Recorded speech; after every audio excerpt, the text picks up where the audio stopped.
Operator, will you please give me the correct time? Certainly, sir. It's Joan Davis Time. Sure, it's Joan Davis Time. It's Joan Davis Time. Well, I guess there's no question about it. It's Joan Davis Time. It's Joan Davis Time. And during the time you spend with Joan Davis tonight, you'll hear Joni's special guest, the most talked about screen and stage personality in Hollywood, Danny Thomas, plus another guest in the talented person of the girl who possesses one of the outstanding comedy voices in radio, Florence Hallett, plus a great supporting cast including Lionel Stander, Gene Vanderpyle, the Choral Airs, and yours sincerely, Ben Gage. As for Joni herself, well... For Joan ain't got nobody. She's nobody's sweetheart now. All brought to you by Karls Shoe Stores, the largest retail shoe organization in the West. If there are some of you ladies who have not already attended Karls' summer clearance sale, here are the facts. Stylings are all current in whites, browns, cherry cokes, patents, and blacks. Both play shoes and novelties have been drastically reduced to only $187 and $287 per pair. And you'll find a representative selection of the darker colors, shoes that will be in the height of favor this coming fall and winter. There is no restriction upon the number of pairs you may buy, but Karls do ask your indulgence if your size is not available in the shoe of your choice. There are but several days remaining. Visit your convenient Karls Shoe Store, located in your community or nearby. Which brings us happily face to face with the star of our show, America's Queen of Comedy, Joan Davis.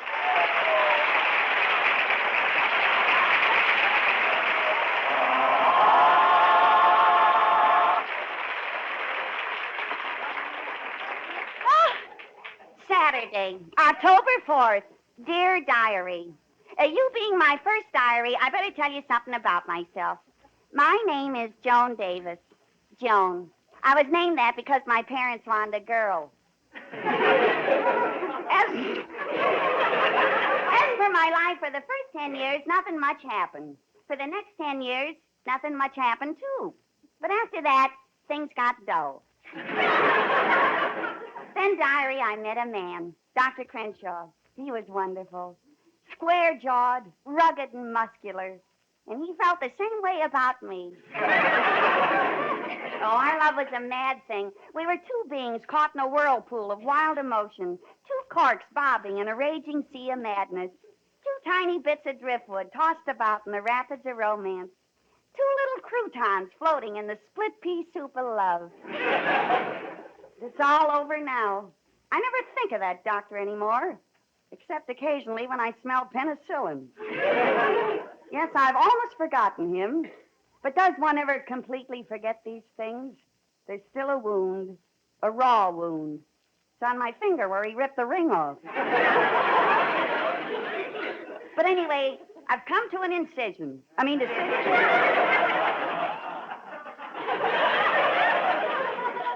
Can't forget that, doctor. But my decision is that I'm through with men.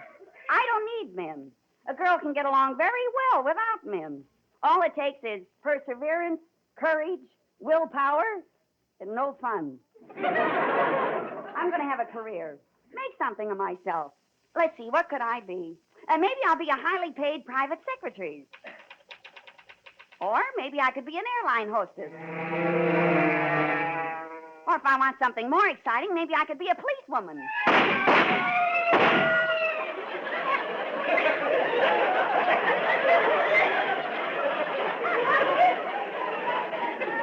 All right, stick 'em up, coffee head. I'm going to put you out of percolation. Oh, I don't know. Maybe I could become something more glamorous, like a striptease dancer. A pretty girl is like a melody. Hey, keep it on.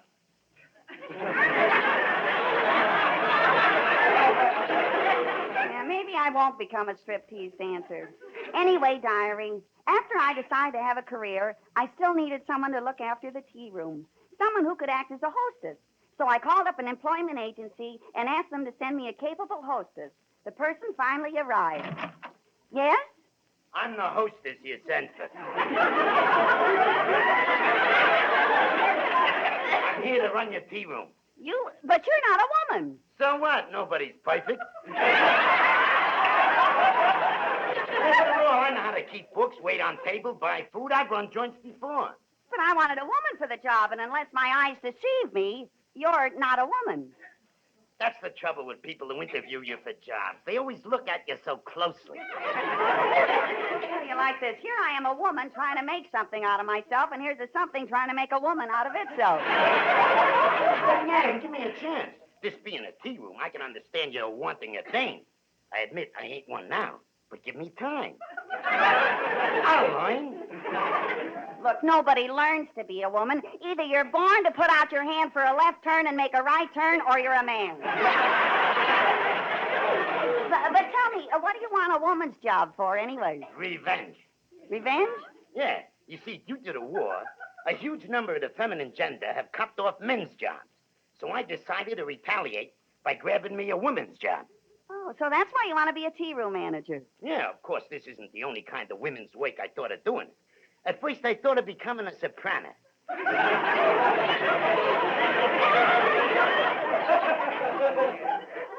What changed your mind? I don't have the figure for it. Don't have the figure for it. Compared to your voice, you're built like Lana Turner. Gee, thanks. You're welcome. I didn't think you noticed. Anyway, lady, now you can understand why I want the job you offered. Well, do I get it? Well, you know you have to furnish your own uniforms. Madam, I got aprons that'll knock your eye out. All a new length, too. Well, is it a deal? All right. What's your name? Lionel Stander, Esquire. Lionel Sander Esquire? Yeah, what's yours? Joan Davis, popular mechanic. But look, Mr. Stander, I don't think I want to hire anyone who's a Please, man. Miss Davis, give me a chance. I'm dying to work for you. When I first seen you, I was speechless. Speechless at the sight of such feminine pulchritude. Many moons have passed since I have feasted these poor eyes on such a vision of divine beauty. Well, I haven't decided what your salary is yet, but you just got a $5 raise. However, there's something that you should understand. Yeah? I just had an unhappy experience with a man, and I'm all through with all men. So don't get any ideas. I mean, about you and me. There's to be absolutely nothing between us. In that case, I'll wait for less.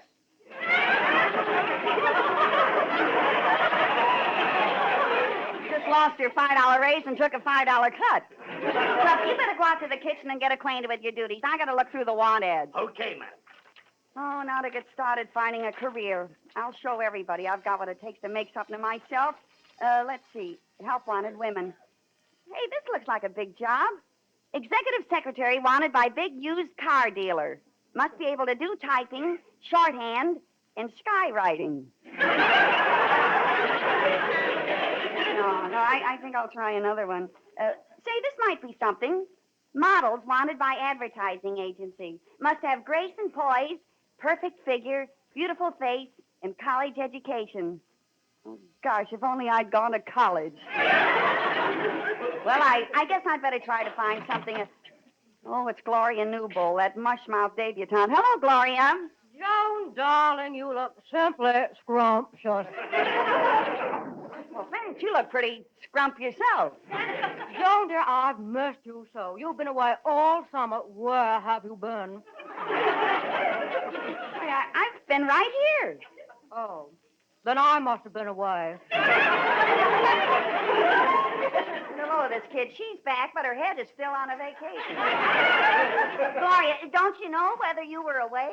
Well, now that you mention it, I do seem to remember being in some remote place and seeing the natives in bright, colorful clothes. And I remember on Saturday night they'd come down from the hills and indulge in wild tribal dances. Now, let's see, where was it? Oh, yes, Hollywood. Hollywood. See, that might be a possibility. What's that? Oh, I was just thinking out loud. I decided to go in for a career, you know. Maybe I could find one in pictures.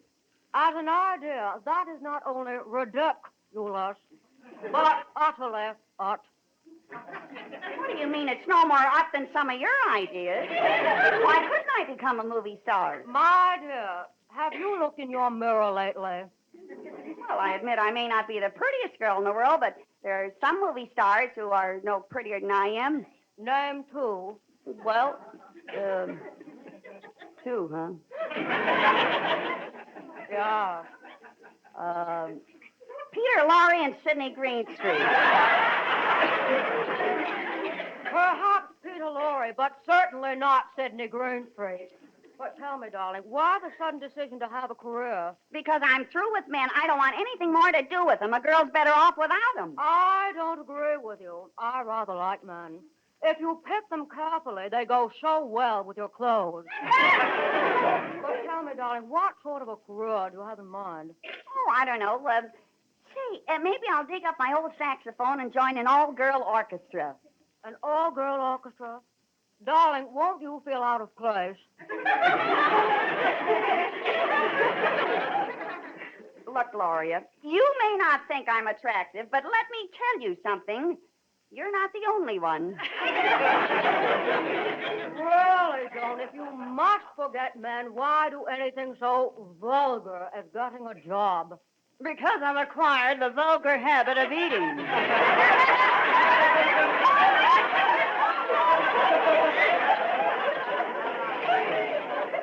But maybe you're right. Maybe I'll just become an heiress and join that swanky country club of yours. You join my club? Ridiculous.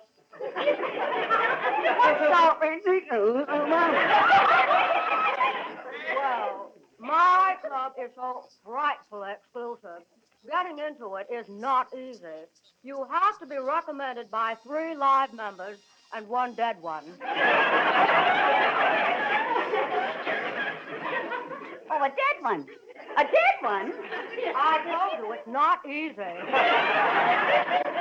Oh, who wants to join your old club anyway? All you women care about are men and new clothes. At least in the business world, I won't have to worry about what I'm wearing. Oh, my dear, you're so wrongly wrong. A businesswoman has to be dressed even more stylishly than a homebody. And right now, the way you look, your body belongs at home.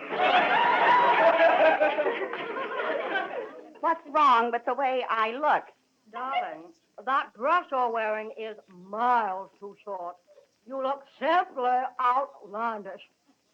What do you mean, outlandish? My landish isn't out any more than yours is. Believe me, Joan, if you're going to have a career, you've got to have a new wardrobe. All the styles have changed over the summer. See, maybe you're right. I was against buying new clothes because usually a girl only does it to attract a man, you know. But if it was for my career, it'd be all right, wouldn't it? Heaven to Adrian, of course. And I could send you to my dressmaker, Pierre. Oh, he gives you such a wonderful fitting. Oh, but your clothes are too expensive for me, Gloria. Don't worry, just go to him. Pierre makes clothes to fit your pocketbook. Well, that's all right for you. You're built like a pocketbook.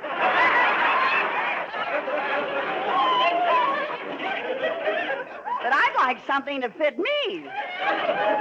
No, on second thought, I'm not going to worry about new clothes at all. Well, what are you going to do? Well, I noticed a new tailor shop around the corner. I'll have him drop my dresses to the new length. But, my dear, there's more to the new styles than just the length. There's the parted hips, you know. All right, I'll have him pad my hips. Yeah. Then there's the new long necks. Well, I've gone this far. I'll have him lengthen my neck, too. See, I can just see myself in those new styles. Big, long skirts, padded shoulders, padded hips, all kinds of padding. How do you like that? All my life I've had trouble finding men. Now, for the first time, men are going to have trouble finding me. Someday I'll find you. But in the meantime, here's real news. Included in the exceptional selections of back-to-school footwear for young ladies at your nearby Karls Shoe store are splendid varieties of new step-ins in both open and closed back patterns. They've been designed with delightful lines and contours and have that certain air of elegance in their extra smart appearance. They come in soft brown leather, red leather, and in black suede. Unusually well made, These new step-ins at Karls are economy priced from $3.95 to $4.99 per pair. Another outstanding value in young ladies' school footwear at Karls are those black suede sport Oxfords with crepe soles, priced at only $4.30 per pair. When you see them, you'll marvel at their smart, up-to-date appearance, their excellent workmanship, not to mention that economy price of only $4.30 per pair. Of course, all Karls shoe stores have their usual fine selection of casual-type shoes for girls, good-looking and serviceable footwear in extremely desirable stylings in all the wanted colors, red, black, and brown leather, and black suede as well. Yes, for school shoes, Karls is the place to go. There is a Karls shoe store in your community or nearby. Returning to the trials and tribulations of Joan Davis, we find that today she has decided to forget men and romance and concentrate on a career instead. Fully convinced that in a woman, clothes make the career, Joni is bringing her wardrobe to the tailor shop of one Danny Thomas. Object, alteration. The new look marches on. Well, here's the place. Look at that sign. Danny Thomas, tailor to the elite. Mending, altering, pressing, trousers recapped. Gravy stains removed and fruit stains in season. Well, I guess I'll go in. Oh, excuse me. Excuse me, are you Danny Thomas? Yes, I am. Well,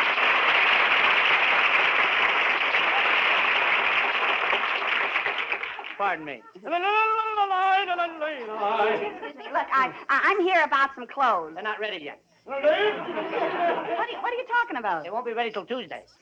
But I haven't brought anything in yet. In that case, they won't be ready till Saturday. Oh, wait, just a moment. Will you please stop singing? Look, lady, I have to practice my singing. I take lessons. Will you have to do it during business hours? When else am I going to practice? My landlady won't let me practice my singing at home. She insults me. She says if I sing like that, I'll wake up her husband. Well, that's no insult. No, her husband's been dead 5 years. Go away. This is a fine thing, a singing tailor. Instead of lengthening skirts, I'll get shortening bread. Look, what are you, a tailor or a singer? What's the matter? Can't I be both? And a tailor entitled to the arts and culture like anybody else? Well, sure, I like culture. I think it's very cultured. Culture is a nice thing to have. When people drop in, you serve them culture. Look, my girl. Huh? Lady, Yeah? stop rambling for the moment. My art is my only relaxation from this awful business. You know what this business is like? Women coming in all day to have their skirts lengthened. All day, that's all I hear. Lengthen my skirt, lengthen my skirt, skirt. I'm getting skirtsophenia. This guy's him happy. Well, I can't stand it. Since the new styles came in, I've dropped more skirts than Gypsy Rose Lee. You know, if anybody else comes in to have a skirt lengthened, I'll, What do you want done with those clothes? I'd like to have them made into a flag. Look, dear, you can be honest with me. Don't be afraid to tell me. You want me to lengthen your skirts now, don't you? Yes. Beat it! Please, Mr. Thomas, I'm trying to become a career woman. You know how it is with business people. If I wear a stylish long dress, they'll compliment me. If my knees show, they'll knock. Look, lady, even if I wanted to do it, I've got too much work piled up. Believe me, by the time I get around to lengthening your skirts, they'll be wearing them short again. Better off than bitching yourself. Well, but I can never get the hemline even. I'll probably have the new length in front and get arrested in the back.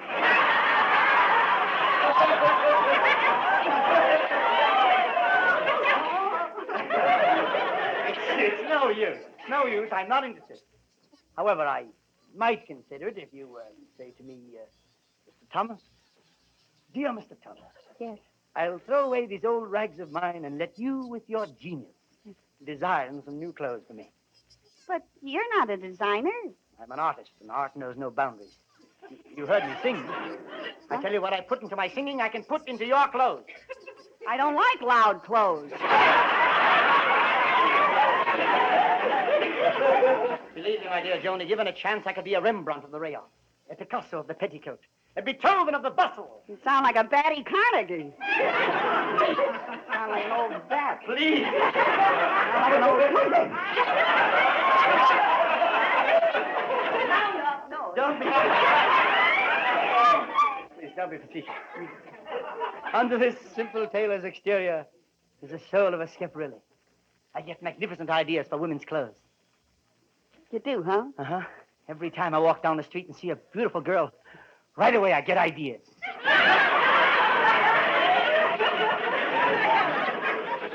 For that, you gotta be a tailor? Don't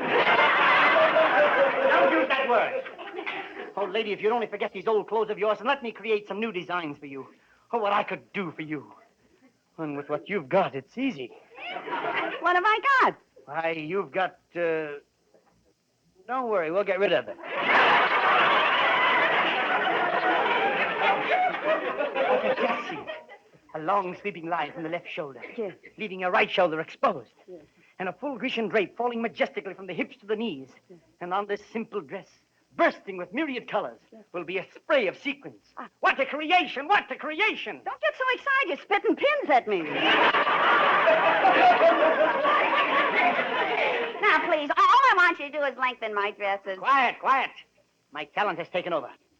I'm not even in a Hattie Carnegie mood anymore. I am now Sophie Gimble. I do. Yes. Yes, I will make clothes for you. Clothes that will be even too beautiful to wear. You'll have them stuffed. Stop. Stuffed. You know, this guy is stupid enough to have talent. Certainly. I'm a genius, and I'm big enough to admit it. I know I can get wonderful ideas for you. But where will you get them? Where every true genius gets his ideas. I'll steal them. Come on, there's an expensive dress shop right down the street. There's a dress shop down the street, and we'll tell you very confidentially, she'll look the same. Rhymed, huh? No, but it fits. Here's Madame Yvonne's, Joan. Let's go in. Gee, wait a minute. This is such a swanky shop. I feel out of place, and besides, we're not going to buy anything. Joan, please, if they sense that attitude, we're dead. You got to put on a dog in a place like this, or they won't show you their best stuff. Oh. They have to think you're somebody. Oh? We got to impress them. Impress him, huh? Mm. It's too bad we don't have a piano on us. I could tell him I was Margaret Truman. Oh, fine, fine. If I happen to have a tomb with me, I could tell him I'm General Grant. Yeah. No. All we have to do is act sophisticated. Continental, you know. Throw a little French around. But I can't speak French. All the French I know is hasta la vista, senor. That's Spanish. Spanish? Oh. Well, then how about, auf Wiedersehen, Dummkopf? German. German. Oh. Well, how about, nich avago, ochichonya? That's Russian.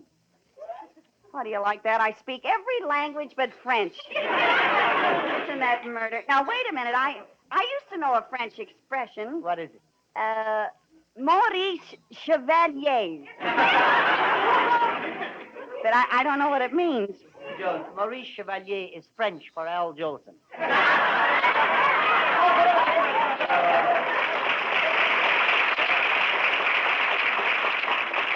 Good. All you have to know is Viva La. Viva La. The French are always saying Viva La something. Viva la? Yeah, I mean we. Come on, let's go in. I'm Madame Yvonne. What can I do for you? Bonjour, madame. We've just returned by plane from our villa in Monte Carlo, so naturally, mademoiselle here is in need of a new wardrobe. Her clothes are now 12 hours behind the style. I see. Well, I'm sure we can please her.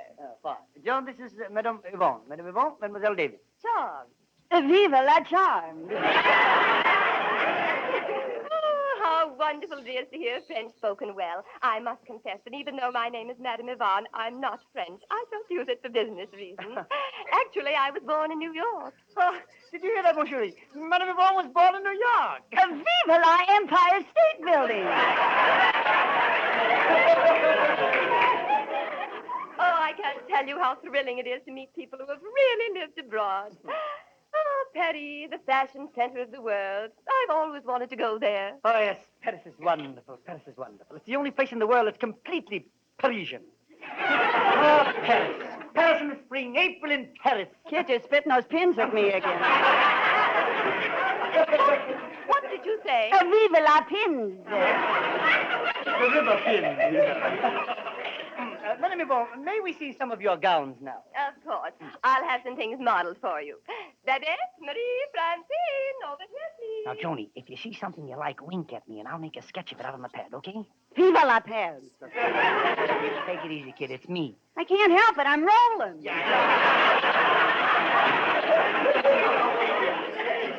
Now, the first thing I have to show you is one of the very latest creations. This little gown that Babette is modeling is an authentic Parisian design.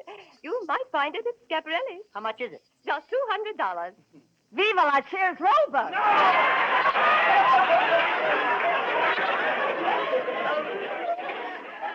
What was that? Nothing at all.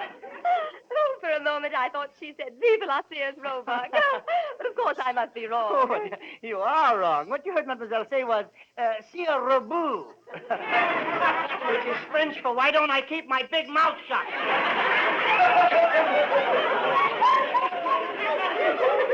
Oh, mademoiselle, is something wrong? Why?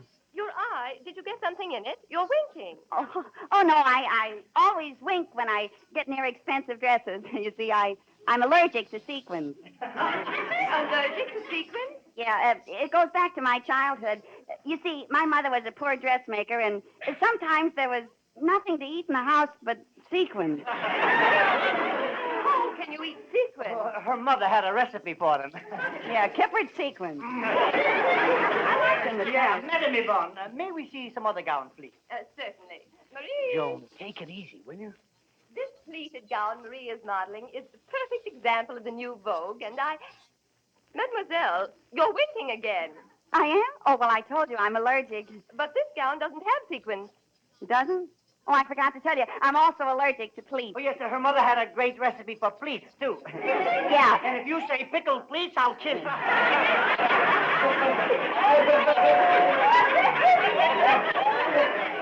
And there's something else I've been noticing, Mademoiselle. Whenever you wink, your friend here starts making notes of something in a little pad. Oh, he keeps count of my winks. When I hit 200, I get a free cigar. I do not consider that a satisfactory explanation. I don't blame you. It sounds kind of weak to me, too. Ah, but enough of this. Let's see more dresses. Babette, Nanette, Alouette, Croquette. More dresses. 2 jours and more dresses. Or even 3 or 4 jours and more dresses. Quickly. More dresses, more dresses, more dresses, more dresses, more dresses, more dresses. More dresses. Gee, I'm glad we're out of there. Although they sure had some beautiful things, I'm huh? all copied. We're all set. Yeah. Gee, I can't wait to get to work. No more being a tailor. No. Now I'll create gorgeous gowns that'll thrill the fashion world when they're finally on...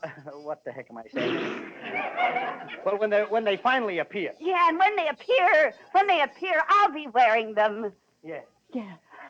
Well, I can always go back to being a tailor. Say, Mr. Thomas, what will these dresses cost me? For instance, that first one, the $295 one. What are you going to charge me for your copy? Well, let's see now. There's Yeah. material, labor, trimming, oil for the sewing machine. $400. Why, that's more than Madame Yvonne. Why don't I just buy it from her? What, and pay the price of an original? Oh, yeah. Sorry, I wasn't thinking. Hey, wait a minute. What's the matter? Look, that dress that was marked $400. How much would you charge to copy this? Well, that one would cost $650. $650? You see, that one has feathers on it. So what? Do you realize how high chickens are today? Look, never mind. I'll see you later. But where are you going? Back to Madame Yvonne's to buy those dresses. What? You'd go back into that expensive, overpriced store? I've got to. I'm a poor girl.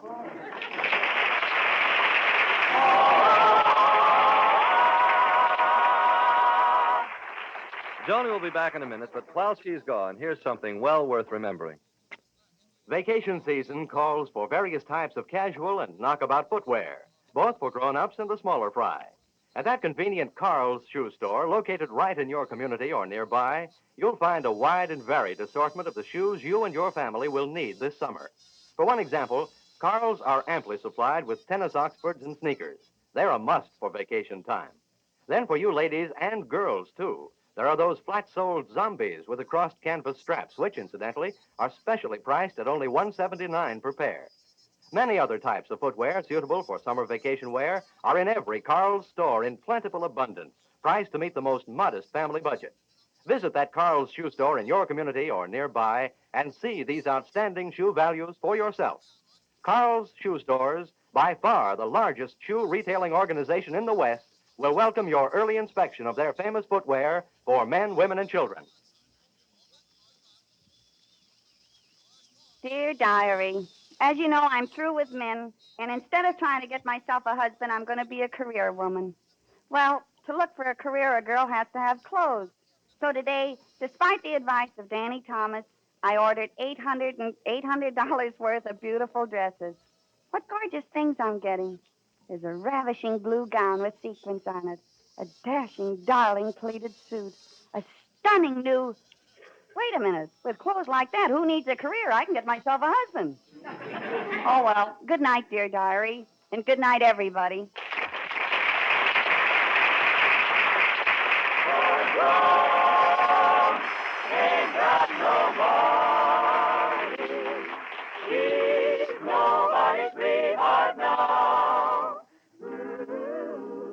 Don't forget, there's more good fun and music coming at you next week on this same station when Joni's special guest will be Victor Borge.